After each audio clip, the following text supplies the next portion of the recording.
اللہ کی اونٹنی۔ بنی سمود ایک مشہور قبیلہ تھا۔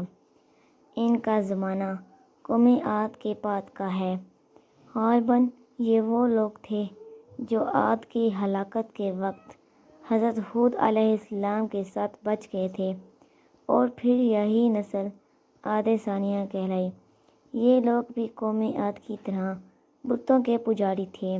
اللہ تعالیٰ نے انہی میں سے اپنے ایک بندے کو رسول بنا کر بھیجا، جن کا سلسلہ نسب اس طرح ہے: صالح بن عبید بن ماسہ بن عبید بن ہجر بن سمود بن عابر بن ارم بن سام بن نوح۔ سمود بت پرست تھے اور بہت سے بتوں کی پرستش کرتے تھے۔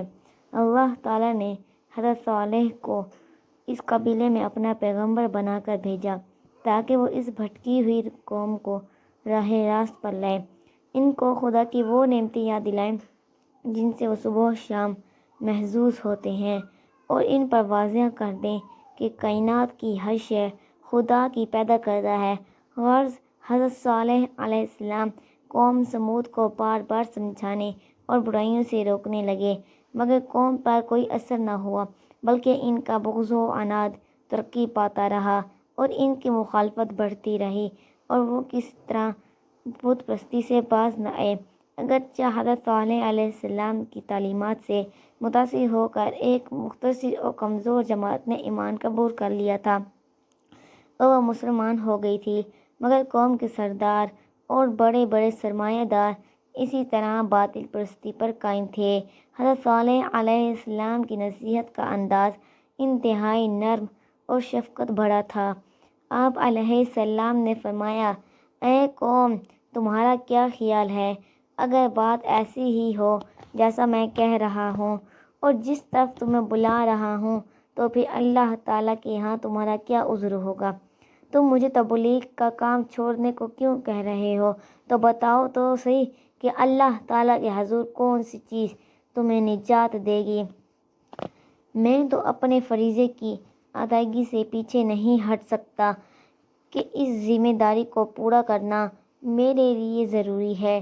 اگر میں یہ کام چھوڑ دوں تو نہ کوئی تم میں سے ہے اور نہ تمہارے علاوہ کوئی اور مجھے اللہ تعالیٰ سے بچا سکتا ہے اور نہ میری مدد کر سکتا ہے۔ میں تمہیں اللہ وحدہ لا شریک کی طرف بلانا جاری رکھوں گا، یہاں تک کہ وہ تمہارے اور میرے درمیان فیصلہ کر دے۔ اس کے جواب میں قوم سمود کے لوگ آپ سے کہتے: تم پر تو کسی نے جادو کیا ہے، اور اس جادو کی حالت میں ہی تم ہمیں ایک خدا کی عبادت کی دعوت دے رہے ہو اور اس کے سوا باقی تمام معبودوں کو چھوڑنے کا کہہ رہے ہو۔ تم خود نہیں جانتے کہ کیا کہہ رہے ہو۔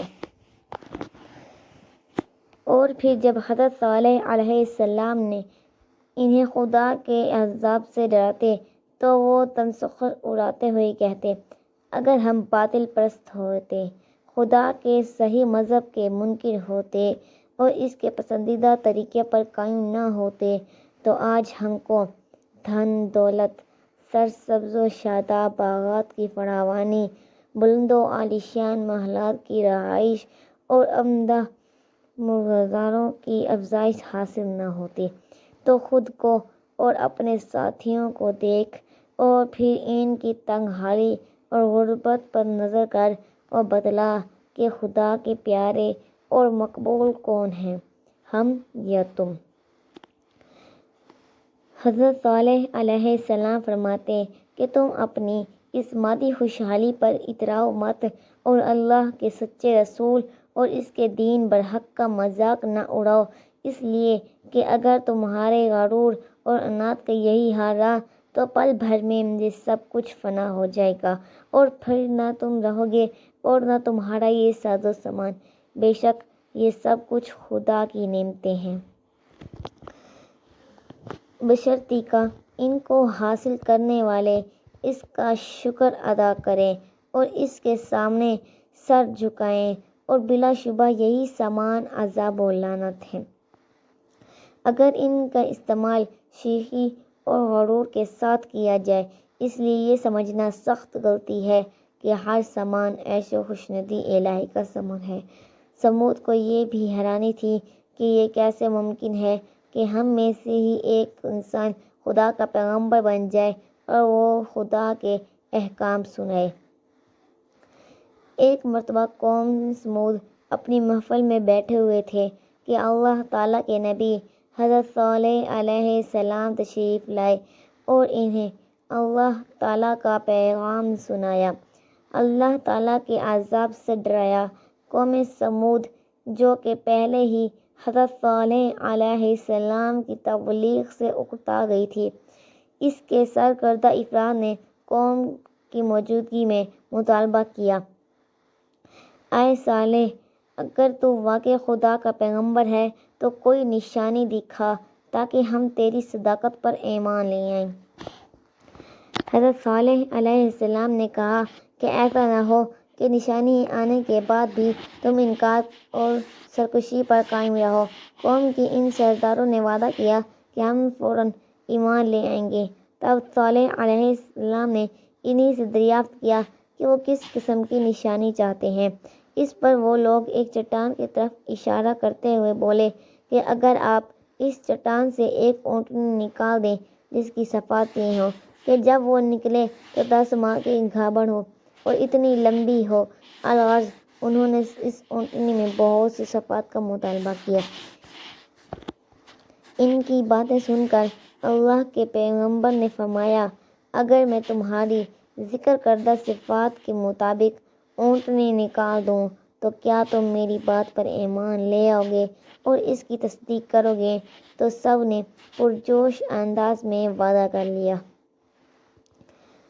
حضرت صالح علیہ السلام نے درگاہ الہی میں دعا کی اور اسی وقت ان سب کے سامنے پہاڑ یا پتھر میں سے حاملہ اونٹنی ظاہر ہوئی اور اس نے بچہ دیا۔ یہ دیکھ کر ان سرداروں میں سے جندہ بن عمرو تو اسی وقت مشرف با اسلام ہو گئے اور دوسرے سرداروں نے بھی جب ان کی پیروی میں اسلام لانے کا ارادہ کیا تو ان کے مندروں کا پجاری زواب بن عمر بن لبید اور ان کا کاہن رباب بن سعد بن جلمس نے اسلام لانے سے روک دیا۔ حضرت صالح علیہ السلام نے قوم کے تمام افراد کو تنبیہ کی کہ دیکھو، یہ نشانی تمہاری طرف پر بھیجی گئی ہے اور اس کا خیال رکھنا تمہارے فرائض میں شامل ہے۔ بہرحال فیصلہ یہ ہوا کہ اس اونٹنی کو آزاد چھوڑ دیا جائے اور جہاں سے چاہے اپنی خوراک چرے۔ ایک دن چھوڑ کر ایک دن پانی پینے آئے، چنانچہ جس دن وہ پانی پر آتی سارا کنواں خالی کر جاتی اور لوگ اپنی حاجتیں اگلے دن کے لیے اٹھا رکھتے۔ یہ اونٹنی اتنا دودھ دیتی کہ پوری قوم کے لیے کافی ہوتا تھا۔ قرآن مجید نے اس کو ناقۃ اللہ کہا ہے۔ ناقہ اور اس کا بچہ بغیر روک ٹوک چراگاہوں میں چرتے اور آسودہ رہتے تھے، مگر آہستہ آہستہ یہ بات بھی قوم سمود کو کھٹکنے لگی تھی اور وہ اس اونٹنی سے نجات حاصل کرنے کے لیے آپس میں مشورے کرنے لگے تھے۔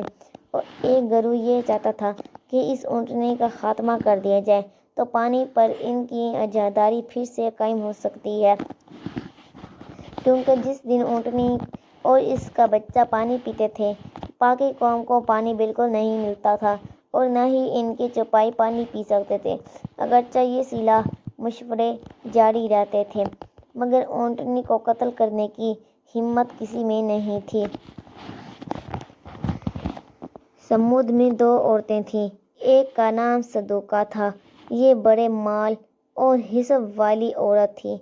اس کا پہلا خاوند مسلمان ہو چکا تھا، لہذا اس عورت نے اس سے طلاق لے لی تھی۔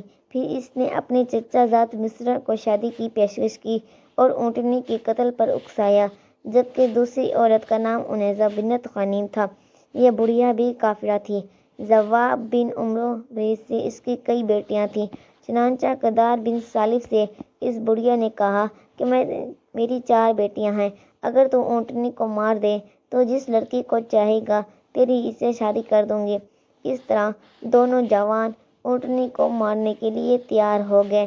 انہوں نے اپنی قوم سے تذکرہ کیا تو مزید 7 آدمی ان کے مدد کے لیے تیار ہو گئے۔ یوں ان کی کل تعداد 9 ہوگی۔ ان سب نے مل کر پورے قبیلے میں اونٹنی کے خلاف مہم شروع کی، جس میں وہ کامیاب ہوئے اور تمام قبیلے والوں نے اونٹنی کے قتل پر رضامندی کا پروانہ دے دیا اور ہر طرح کے تعاون کا یقین دلایا۔ پھر یہ لوگ اونٹنی کے راستے میں گھاٹ لگا کر بیٹھ گئے۔ جب اونٹنی گھاٹ سے پانی پی کر واپس آئی تو مصرع نامی شخص نے کمان سنبھال کر اونٹنی پر تیر چلا دیا۔ وہ تیر سیدھا اونٹنی کی پنڈلی کی ہڈی میں جا کر لگا۔ اسی دوران عورتیں جمع ہو گئیں اور باقی قبیلے والوں کو اونٹنی کے قتل میں شریک نہ ہونے پر لعن طعن کرنے لگیں۔ مزید ترغیب دلانے کے لیے انہوں نے اپنے چہروں پر تھپڑ مارنے شروع کر دیے۔ تب قدار بن ثعلب آگے بڑھا اور تلوار سونٹ کر پوری طاقت سے بھرپور وار کیا، جس سے اونٹنی کی کونچیں کٹ گئیں اور وہ زمین پر گر پڑی۔ تب اونٹنی نے اپنے بچے کو خبردار کرنے کے لیے زور زور سے چیخیں ماری۔ اسی لمحے قدار بن ثعلب ملعون نے اس کی کونچیں کاٹیں۔ پیر کٹتے ہی وہ زمین پر گر پڑی اور دوسرے لوگ تلواریں لے کر اس پر ٹوٹ پڑے۔ اس کے بچے نے جب یہ منظر دیکھا تو وہ پہاڑ کی چوٹی کی طرف بھاگ کھڑا ہوا اور 3 بار چیخا۔ انہی 3 چیخوں کے سبب حضرت صالح علیہ السلام نے اپنی قوم سے کہا، اپنے گھروں میں 3 دن تک فائدہ اٹھا لو۔ قوم نے اس یقینی وعدے کو سچا نہ سمجھا، بلکہ شام ہوتے ہی حضرت صالح علیہ السلام کے قتل کی تدبیریں کرنے لگے اور سوچنے لگے کہ کیوں نہ حضرت صالح علیہ السلام کو بھی اونٹنی کے ساتھ ہی ختم کر دیا جائے۔ اس قتل کرنے کے بعد اس کے قتل سے انکار کر دیا جائے تاکہ وارث ان سے قصاص کا مطالبہ نہ کر سکیں۔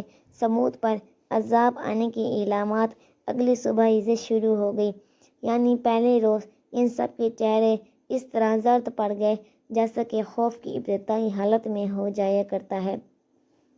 جب شام ہوئی تو وہ آپس میں کہنے لگے، دیکھو مہلت کا ایک دن تو گزر گیا۔ مہلت کے دوسرے دن سب کے چہرے سرخ تھے، گویا خوف و دہشت کا یہ دوسرا درجہ تھا۔ جب شام ہوئی تو کہنے لگے، ارے مدت کے 2 دن گزر چکے ہیں۔ اور پھر تیسرے روز ان سب کے چہرے سیاہ ہو چکے تھے اور تاریکی چھائی ہوئی تھی۔ یہ خوف و دہشت کا وہ تیسرا مقام ہے جس کے بعد موت ہی کا درجہ باقی رہ جاتا ہے۔ 3 دن کی ان علامات عذاب نے اگرچہ ان کے چہروں کو واقعی زرد، سرخ اور سیاہ بنا دیا تھا، لیکن ان رنگوں کی ترتیبی خصوصیت یہ صاف بتا رہی ہے کہ ان کے دلوں کو حضرت صالح علیہ السلام کے سچے ہونے کا یقین تھا اور صرف حسد و بغض سے انکار کرتے تھے۔ پھر اس شام جب مہلت پوری ہوئی تو کہنے لگے، لو بھئی مدت ختم ہو گئی۔ اگلی صبح طلوع ہوئی تو وہ سب بہت محتاط و چوکنے بیٹھ گئے۔ وہ بہت خوف زدہ تھے کہ پتہ نہیں اب کون سا عذاب، سزا اور انتقام اترتا ہے۔ وہ کچھ نہ جانتے تھے کہ ان کے ساتھ کیا معاملہ کیا جائے گا اور کون سی جانب سے عذاب آئے گا۔ پھر جب آفتاب طلوع ہوا تو اوپر آسمان سے ایک زبردست چنگھاڑ اور نیچے سے خوفناک چیخ سنائی دی، جس کی ہیبت سے روحیں نکلنے لگیں، جانیں ختم ہونے لگیں، حرکات و سکنات ڈھیلے پڑ گئیں اور آوازیں پست ہو گئیں۔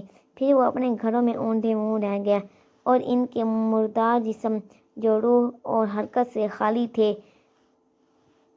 غزوہ تبوک کے موقع پر جب مسلمانوں کا گزر ہجر پر ہوا تو صحابہ رضی اللہ عنہم نے سمود کے کنویں سے پانی بھرا اور آٹا گوندھ کر روٹیاں تیار کرنے لگے۔ نبی اکرم صلی اللہ علیہ وسلم کو معلوم ہوا تو پانی گرا دینے اور ہانڈیاں اوندھی کر دینے اور آٹا بیکار کر دینے کا حکم دیتے ہوئے ارشاد فرمایا کہ وہ بستی ہے جس پر اللہ کا عذاب ہوا، یہاں نہ قیام کرو اور نہ یہاں کی اشیاء سے فائدہ اٹھاؤ، آگے بڑھ کر پڑاؤ ڈالو، ایسا نہ ہو کہ تم بھی کسی بلا میں مبتلا ہو جاؤ۔ ایک اور روایت میں ہے کہ آپ صلی اللہ علیہ وسلم نے فرمایا، تم ان ہجر کی بستیوں میں اللہ سے ڈرتے اور روتے ہوئے داخل ہوا کرو، ورنہ ان میں داخل ہی نہ ہوا کرو، کہیں ایسا نہ ہو کہ تم بھی اپنی غفلت کی وجہ سے عذاب کی مصیبت میں مبتلا ہو جاؤ۔